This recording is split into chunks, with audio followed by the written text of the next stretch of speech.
നമ്മൾ നിലവിൽ പുതുതായിട്ട് വാങ്ങുന്ന എല്ലാവിധ ആൻഡ്രോയിഡ് മൊബൈലും അതായത് ഭൂരിഭാഗം ആൻഡ്രോയിഡ് മൊബൈലിലും കോൾ റെക്കോർഡിംഗ് സംവിധാനം ഉണ്ട്.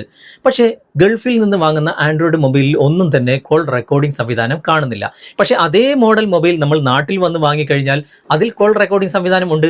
അതെന്തുകൊണ്ടാണെന്ന് ഞാൻ പിന്നീട് വിശദീകരിക്കാം. ഇന്നത്തെ വീഡിയോ അതിനെക്കുറിച്ചല്ല. നിലവിൽ നമ്മൾ ഉപയോഗിച്ചുകൊണ്ടിരിക്കുന്ന കോൾ റെക്കോർഡിംഗ് ഉള്ള ആൻഡ്രോയിഡ് മൊബൈലിൽ നമ്മൾ കോൾ ചെയ്ത് റെക്കോർഡ് ചെയ്ത ഫയലുകൾ, അതായത് അതിൻ്റെ സെറ്റിങ്സും കാര്യങ്ങളൊക്കെ നമ്മൾ കൃത്യമായിട്ട് ചെയ്തിട്ടുണ്ട്. കോൾ റെക്കോർഡിംഗ് ആകുന്നുണ്ട് എന്ന് നമുക്ക് മനസ്സിലാകുന്നുണ്ട്. പക്ഷേ ആ റെക്കോർഡിംഗ് ഫയൽ എവിടെയാണ് സ്റ്റോർ ആകുന്നത്? അത് ഗാലറിയിൽ കാണുന്നില്ല, ഫയൽ മാനേജറിൽ കാണുന്നില്ല, മ്യൂസിക് പ്ലെയറിൽ കാണുന്നില്ല. ഇതെങ്ങനെ കണ്ടുപിടിക്കാം? അത് കണ്ടുപിടിച്ചാൽ എങ്ങനെ ഗാലറിയിലേക്ക് കൊണ്ടുവരാം എന്നൊക്കെ ഒരുപാട് ആളുകൾ സംശയം ചോദിച്ചിട്ടുണ്ട്. ഇന്നത്തെ വീഡിയോ അതിനെക്കുറിച്ചാണ്. നിങ്ങൾക്ക് ഈ കാര്യങ്ങളൊക്കെ അറിയാമെങ്കിൽ തീർച്ചയായിട്ടും സ്കിപ്പ് ചെയ്തു പോകാം. അറിയാത്തവർ ഈ വീഡിയോ മുഴുവനായിട്ട് കാണുക. തീർച്ചയായിട്ടും നിങ്ങൾക്ക് ഉപകാരപ്പെടും. ഇതുപോലുള്ള ടെക്നോളജി പരമായിട്ടുള്ള വീഡിയോകൾ ദിവസവും നിങ്ങൾക്ക് ലഭിക്കാൻ ഞങ്ങളുടെ ഈ ചാനൽ ഫോളോ ചെയ്യാനും മറക്കരുത്. നമുക്ക് പെട്ടെന്ന് തന്നെ വീഡിയോയിലേക്ക് പോകാം. സാധാരണയായിട്ട് നമ്മൾ ഒരുപാട് കോളുകൾ ചെയ്തിട്ടുണ്ടാകും. അതിൽ ഒരുപാട് കോളുകൾ റെക്കോർഡ് ചെയ്തിട്ടും ഉണ്ടാകും. പക്ഷേ ഇവിടെ എവിടെയും നോക്കിയാൽ അത് കാണുന്നില്ല. എന്നാൽ ഇടതുവശത്ത് കാണുന്ന 3 ലൈൻസിൽ ക്ലിക്ക് ചെയ്ത് സെറ്റിംഗ്സ് ഓപ്പൺ ചെയ്ത് കഴിഞ്ഞാലും ഇവിടെ കോൾ റെക്കോർഡിങ്ങിൻ്റെ ഓപ്ഷൻ കാണുന്നുണ്ട്. അവിടെ ക്ലിക്ക് ചെയ്ത് കഴിഞ്ഞാലും ഇത് റെക്കോർഡ് ചെയ്തത് എവിടെ എന്ന് നമുക്ക് കണ്ടുപിടിക്കാൻ സാധിക്കുന്നില്ല. പക്ഷേ അത് മൊത്തത്തിൽ ഡിലീറ്റ് ചെയ്യാനുള്ള ഓപ്ഷൻ ഇവിടെ ഉണ്ട്. അവിടെ ക്ലിക്ക് ചെയ്ത് കഴിഞ്ഞാൽ എത്ര റെക്കോർഡിംഗ് ഉണ്ട് അതൊക്കെ മൊത്തത്തിൽ ഡിലീറ്റ് ചെയ്യാനുള്ള ഓപ്ഷനാണ് ഉള്ളത്. അതിനോടനുബന്ധിച്ച് ഒരു അടിപൊളി സംഭവം കൂടി നിങ്ങൾ കാണിച്ചു തരാം. ഈ ഒരു ഓപ്ഷൻ ഉണ്ടല്ലോ, ഇത് ഞാനിപ്പോൾ എനേബിൾ ചെയ്തതാണ്. ഇത് നിങ്ങളുടെ മൊബൈൽ ക്ലോസിലായിരിക്കും ഉണ്ടാകുക. അപ്പോൾ അങ്ങനെ ആകുമ്പോൾ നിങ്ങൾ കോൾ ചെയ്ത് റെക്കോർഡ് ചെയ്യുന്ന സമയത്ത് your call has been recorded എന്ന ആ ഒരു അനൗൺസ്മെൻറ്റ് അവർക്ക് കേൾക്കും. അത് കേൾക്കാതിരിക്കാൻ വേണ്ടിയിട്ടാണ് ഞാനിത് ഓൺ ചെയ്തത്. ഓൺ ചെയ്യുമ്പോൾ എഗ്രി എന്ന ഭാഗം കാണും. അത് എഗ്രി കൊടുക്കുക. അപ്പോൾ ഒരു ടിങ് എന്നുള്ള സൗണ്ട് മാത്രമാണ് കേൾക്കുക. ഓക്കെ, ഇനി നമ്മളിപ്പോൾ റെക്കോർഡ് ചെയ്ത ആ ഒരു ഫയലുകളൊന്നും തന്നെ നമ്മുടെ ഫയൽ മാനേജറിൽ ഓഡിയോ എന്ന ഭാഗത്തൊന്നും ഇവിടെ കാണാൻ സാധിക്കില്ല. ഓക്കെ, ഇവിടെ റിംഗിങ് ടൂണും മറ്റുള്ള കാര്യങ്ങളൊക്കെയാണ് കാണുന്നത്.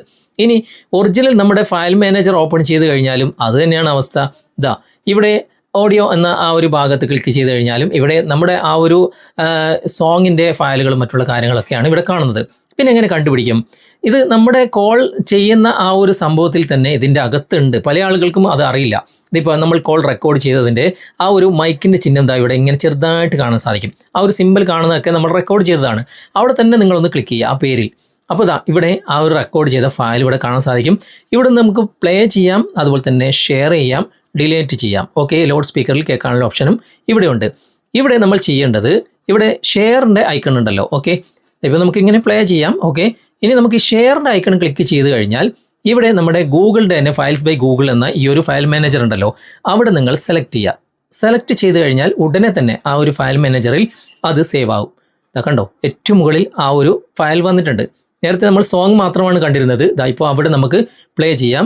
ലൗഡ് സ്പീക്കറിൽ തന്നെ നമുക്ക് കേൾക്കാൻ സാധിക്കും. ഓക്കെ, ഇനി നേരെ ആ ഒരു ഫയൽ മാനേജർ ഓപ്പൺ ചെയ്ത് കഴിഞ്ഞാലും നമുക്ക് ആ ഒരു ഫയൽ അവിടെ വന്നിട്ടുണ്ടാവും. ഇപ്പോൾ ഓഡിയോ എന്ന ഭാഗത്ത് ക്ലിക്ക് ചെയ്യുമ്പോൾ കണ്ടോ, റെക്കോർഡിങ്ങിൻ്റെ ആ ഒരു ഫയൽ ഇവിടെ മുകളിൽ തന്നെ വന്നിട്ടുണ്ട്. ഒറിജിനൽ ഫയൽ മാനേജർ ഓപ്പൺ ചെയ്ത് കഴിഞ്ഞാലും അവിടെയും നമുക്ക് ഓഡിയോ എന്ന ഭാഗത്ത് ക്ലിക്ക് ചെയ്ത് കഴിഞ്ഞാൽ അത് കാണാൻ സാധിക്കും. ഏറ്റവും മുകളിൽ അതുണ്ട്.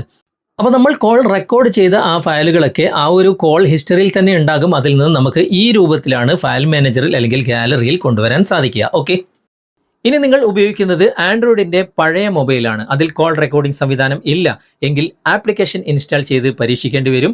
ഫേസ്ബുക്കിലാണ് വീഡിയോ കാണുന്നതെങ്കിൽ കമൻറ്റ് ബോക്സിലും യൂട്യൂബിലാണെങ്കിൽ ഡിസ്ക്രിപ്ഷനിലും ഞാൻ അതിൻ്റെ ലിങ്ക് കൊടുക്കാം, അതിൻ്റെ വീഡിയോയുടെ ലിങ്കും കൊടുക്കാം. അത് നിങ്ങൾ കണ്ടു നോക്കുക. അതുപോലെ നിങ്ങൾ സെറ്റ് ചെയ്ത് കഴിഞ്ഞാൽ നിങ്ങളുടെ മൊബൈലിലും കോൾ റെക്കോർഡിംഗ് സംവിധാനം എനേബിൾ ആക്കാൻ സാധിക്കും. ഇന്നത്തെ വീഡിയോ നിങ്ങൾക്ക് ഉപകാരപ്രദമായിട്ടുണ്ടെങ്കിൽ നിങ്ങളുടെ കൂട്ടുകാരിലേക്ക് വീഡിയോ ഷെയർ ചെയ്തെത്തിക്കുക. അതുപോലെ തന്നെ വീഡിയോയെക്കുറിച്ചുള്ള അഭിപ്രായങ്ങളും നിർദ്ദേശങ്ങളും നിങ്ങൾ കമൻറ്റിൽ രേഖപ്പെടുത്താൻ മറക്കരുത്. വീഡിയോ ഇഷ്ടമായിട്ടുണ്ടെങ്കിൽ ലൈക്ക് ചെയ്യാനും കമൻറ്റ് ചെയ്യാനും ഷെയർ ചെയ്യാനും മറക്കരുത്.